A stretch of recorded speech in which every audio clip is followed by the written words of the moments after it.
$200 বছর ধরে পৌষ সংক্রান্তির দিনে মাছ মেলার আয়োজন করে আসছেন হবিগঞ্জ সদর উপজেলার পৈল গ্রামবাসী।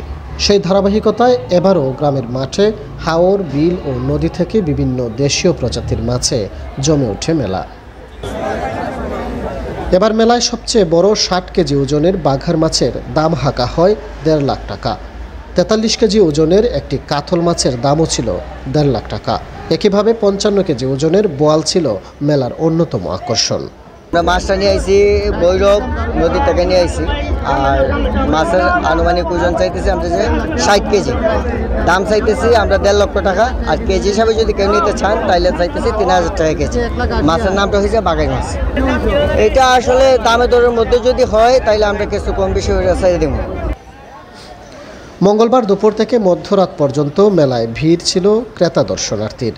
হবিগঞ্জ জেলা ছাড়াও সিলেট, মৌলভীবাজার, সুনামগঞ্জ, ব্রাহ্মণবাড়িয়া থেকে মাছ নিয়ে আসেন কয়েকশো বিক্রেতা। বেচাকেনা চলে ব্যাপক। প্রতিটি দোকানের সামনে ছিল মানুষের উপচে পড়া ভিড়।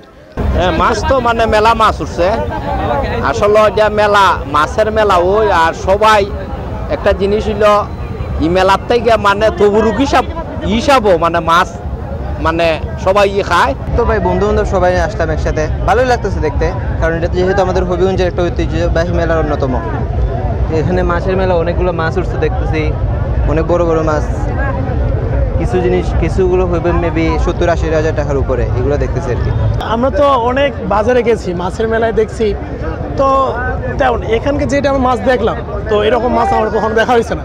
তো আমি গত বছর আসছিলাম এই মেলায়, তো সেবার থেকে এবার অনেক মানে ভালো লাগতেছে আর কি মেলায় এসে। মাছ মেলা দেখতে গিয়েছেন হবিগঞ্জ কৃষি বিশ্ববিদ্যালয়ের মৎস্য অনুষদের শিক্ষার্থীরা। তারা বলছেন এই মেলা তাদের শিক্ষা জীবনে গবেষণায় সহায়ক ভূমিকা রাখবে। আমরা এখানে আসার পর বিভিন্ন ধরনের মাছ দেখছি, যেটা কালচারের ফলে মাছটা বড় করা হয়েছে। এখানে আসার পর রুই, কাতলা, মৃগেল, আমরা নর্মাল যেসব সাইজ দেখি তার চেয়ে আমরা এখানে বড় সাইজ দেখছি।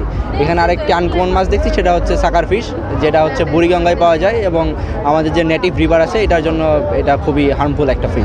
আর এটা হচ্ছে আমাদের আসলে একাডেমিক কাজে, গবেষণা কাজে অনেক ক্ষেত্রে হেল্প করবে। যেমন হচ্ছে এখানে আমরা যে ফিশের যে বিভিন্ন ডিজিজগুলো আছে ওগুলো দেখে, ওগুলো যেগুলো আমরা ল্যাবে সচরাচর দেখি না, আমাদের ল্যাবে তো অনেক সীমাবদ্ধতা থাকতে পারে। তো এখানে 200 বছরের একটা পুরোনো মেলা আসছি, সেক্ষেত্রে অনেক বড় একটা সুযোগ যে আমরা সরাসরি অনেক কিছু দেখতে পাচ্ছি। মাছ ছাড়াও মেলায় নানা মুখরোচক কাভার ও নিত্য প্রয়োজনীয় পণ্যের পসরা সাজিয়ে বসেন ব্যবসায়ীরা। ছিল শিশুদের খেলাধুলার আয়োজন। একদিনব্যাপী মেলায় অন্তত 5 কোটি টাকার ব্যবসা হবে বলে ধারণা আয়োজকদের।